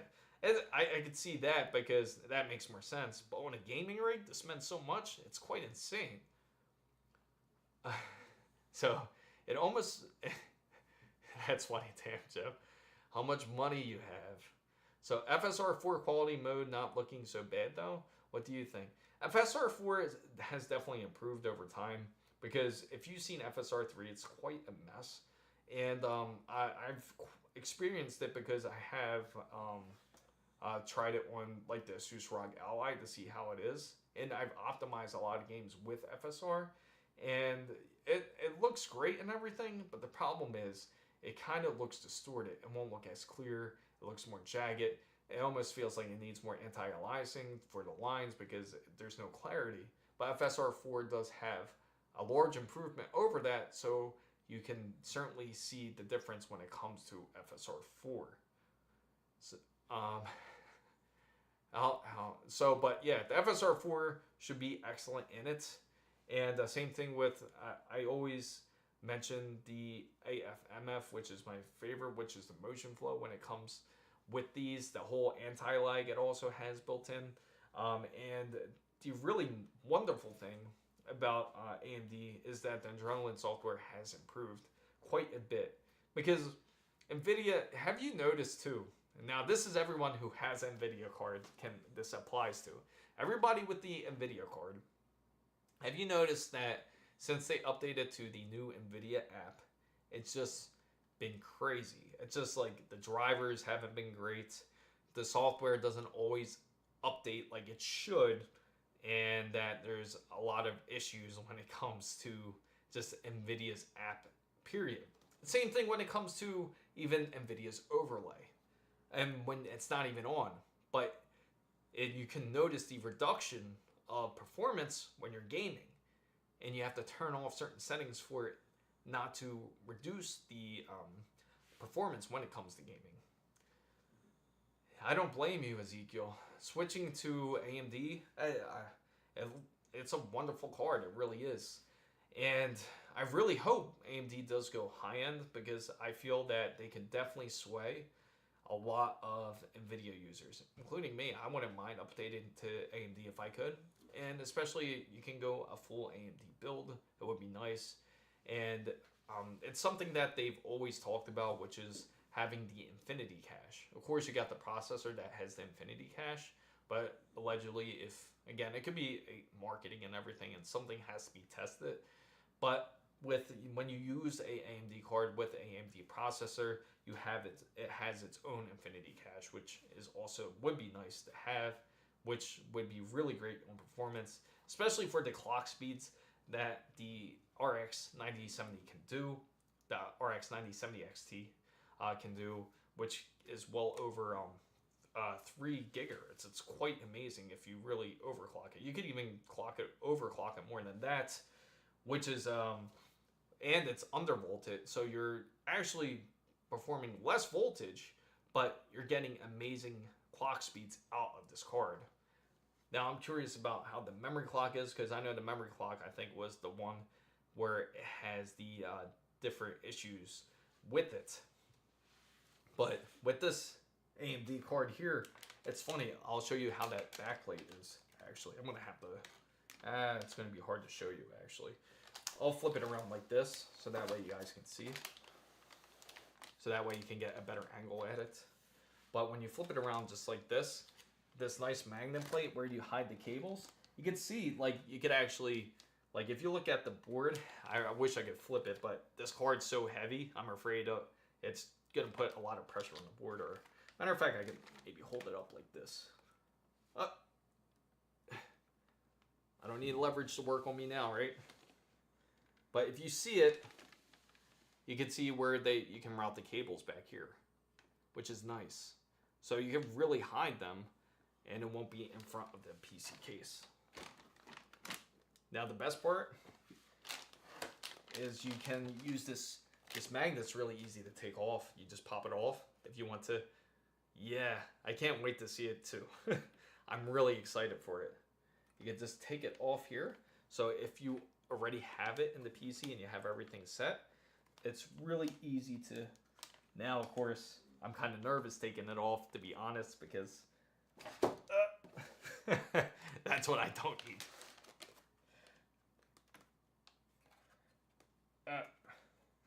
Maybe it's hard to take off like this. Oh, you know what it is?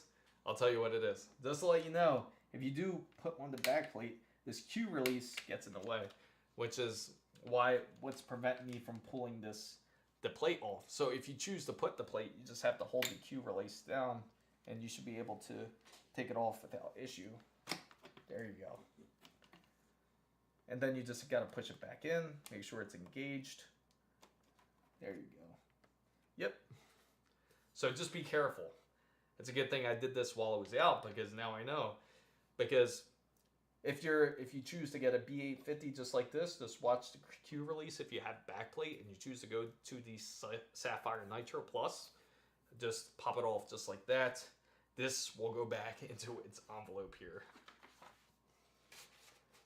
And I bet you know, I was really thinking of going to Micro Center today, but I had to get home as well because I had to make sure that I got the package. Of course, I come back home and the package looks like it got ran over by the UPS truck and wasn't in the back of the truck, because it's funny because it looks like they literally ran it over. Just take a look at the box. Anybody would have a heart attack seeing this in their front step there. Because doesn't that look like UPS ran it over with the truck? I was supposed to. Could you? It's blocking a lot on my mobile screen. Oh yeah, sure. You know what? How about this? I got you. I'll go up to the stream up there and I'll take care of it. I'll make it a lot smaller for you guys because I feel like it's a bit crazy in the mobile screen too.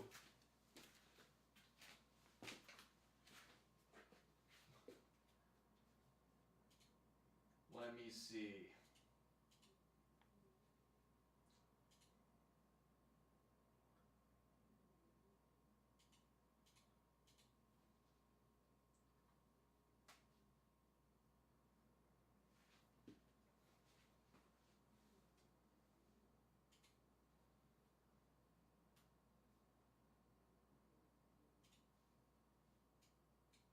You probably see it moving around now. Moving too much stuff. Let me move it. I'll try to do this.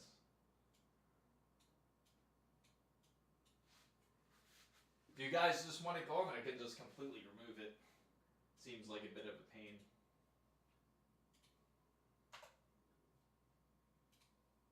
There we go.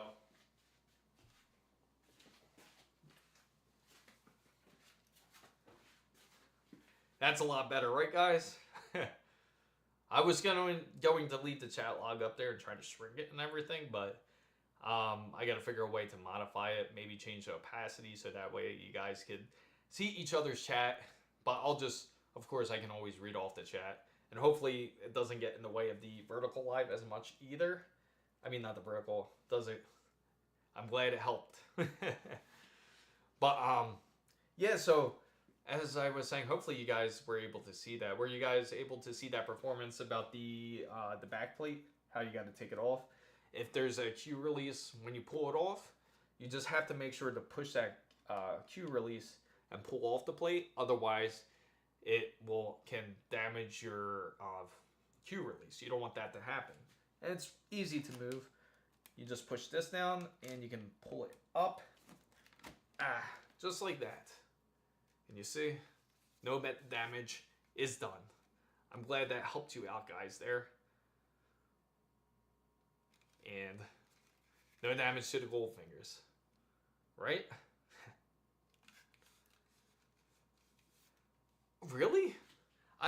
You know what's funny? I always thought California was like the tech hub, so I would always assume that California would have more micro centers than anywhere. Because I know they have one in Tustin. I'm not too sure. I'm not too familiar with the other areas of where they would have it in California.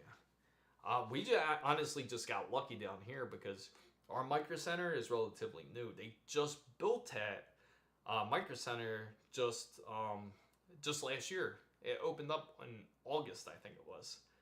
And if it wasn't for that, the closest micro center that we have here, and I'm on, yes, it is heavy. There is sag on the card, so make sure to put the bracket on that it comes with. But it's decent. But at least the material's decent, I gotta say. But the closest micro center that we have here, and I'm all the way in South Florida, and the closest one would be in Georgia. I think it's close to Atlanta. And from here to Atlanta, Florida is a big state. So by the time for us to even get up there, it would be like a 7-hour road trip to try to get to a micro center. It would be ridiculous. So it's a very good thing that they opened up a micro center in Miami. Thank God. Because if they didn't, would have to go all the way to Georgia in order to get something. Can you imagine trying to get an RTX 5090 and then you try to go grab one? You try to go grab a RTX 5090 all the way in a place like Atlanta, and then you see these guys standing out there knowing that they're not gamers, because you can just clearly tell that they're trying to that they're just trying to scalp them away, which is ridiculous. But anyway, you go up there and you can't even get a 5090. Imagine how pissed you would be driving 7 hours away.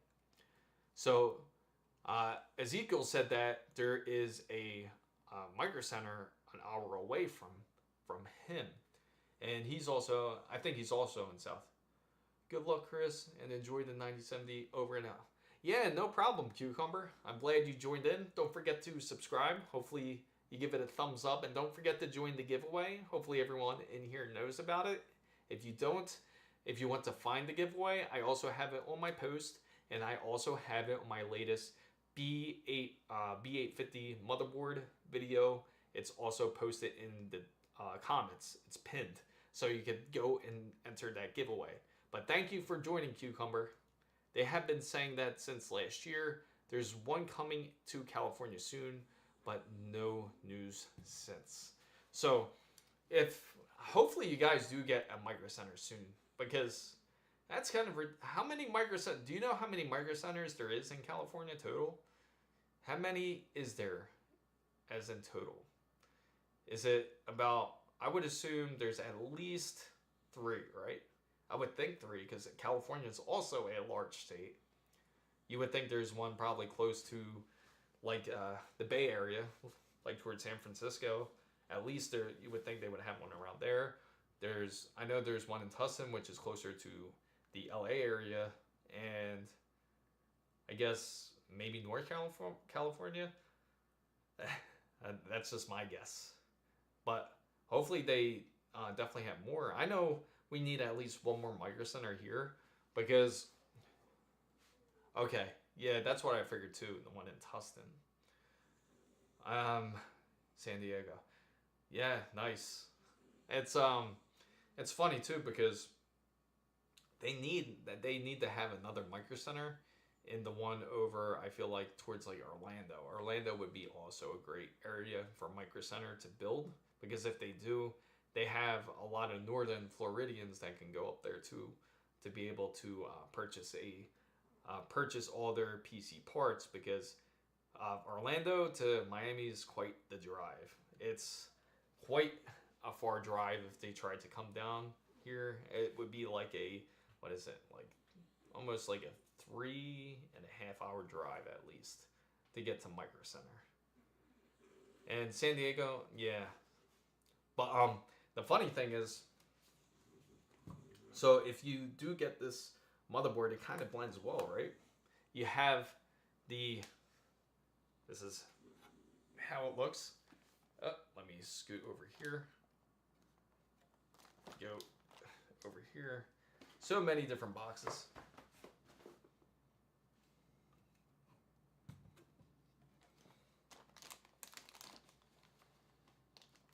How's that? Quite the match, right? And they just go really well together, I think. So they used to be at Fry's Electronics. I loved Fry's. Do they still have Fry's anymore, or are they not there anymore? Because Fry's used to be the place. I used to like that place a lot better than Best Buy. Best Buy was, and Circuit City, same thing. Tustin and coming soon, Santa Clara. Oh, okay. That would make sense over there. Yeah, Fry's was amazing. But I can't... Yeah, that's right. I think I read something in the news about them closing down Fry's. That's such a shame because they are legendary. Honestly, I feel that Best Buy is kind of headed there too, because have you been to Best Buy's PC section? It's just terrible. It's so bad. I thought so. I remember reading about it 4 years ago. Wow. That's a shame. You know, the funny thing is, I feel Best Buy is headed in that same exact direction. I feel like GameStop will even outlast Best Buy because it's funny because when you really think about it, Walmart's PC section is even better than Best Buy's. It's pretty sad. Aesthetics are looking good there. I agree. They look excellent, right? And I haven't showed you the cooler yet, which I will show you because I got to put this motherboard back. And look how balanced it is. I actually trust having this GPU set up like this. But I know it would be scary to knock it down because that would be my luck. And I usually knock stuff down when I'm displaying it. Yeah, I agree. Best Buy is not friendly. And you know what's the worst part too, Ezekiel, when you go to Best Buy? Is that they pretend not to see you. They know you need something. You're looking at something through glass. How do you not need something? Are you going to open up the glass? I feel Best Buy is ridiculous. There's been times like where I actually wanted to buy something, but because how bad their customer service is, I chose not to buy from them. I was like, you know what? I'll just wait to get it through Amazon, or I'll wait to get it online instead because I can't deal with them. Best Buy is better than nothing for me since no micro... I can understand. If you have no choice, I had to go to Best Buy for a while here before they actually came out with until they came out with the Micro Center. So it was it was torture going there. It was torture going to Best Buy. I had to do it in order to get there, but it's just, I feel it's so antiquated anymore. When you go in there, they don't even want to sell physical games anymore. And all the hardware that they have, all the PC hardware that they have is out of date practically. It's almost like a generation behind nearly. Like if you go into Best Buy, you're definitely not going to find a 9600X. You'll find maybe a 7600 or a 7700 or a 70. And you'll see those, but you won't see anything new. But hopefully that they have a Best Buy soon close to you, Plano. I hope that they do build it soon because it's funny. It came out of nowhere. They said that they were always going to build at Micro Center. It was always rumored here, but for them to actually finally do it, once they actually put up the sign, it was a big relief. And the funny thing was, it was supposed to open last year in 2024 March, but they delayed the opening all the way till August.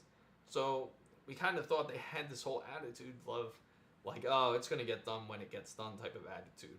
But when it finally opened, oh, it was such a relief. It was a large relief. I was so happy when they did.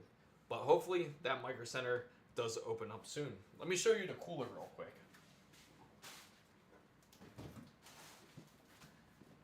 So here is the ASUS LCD ARGB LCD cooler. It's actually a really good deal, believe it or not. For this 360 cooler, it's only 150 USD. That's pretty amazing, especially it's a full AIO, and it even has a LCD screen. Down here, it's about 2.8 inches. And luckily, again, ASUS provided us with this. thankfully. And same with the board as well. They did provide us with the motherboard. But the PSU is still yet to be delivered yet. But that's okay, because we can always go to the Micro Center and get one. I don't know how Micro Center does their calculations for store placements, but they need to overhaul that formula.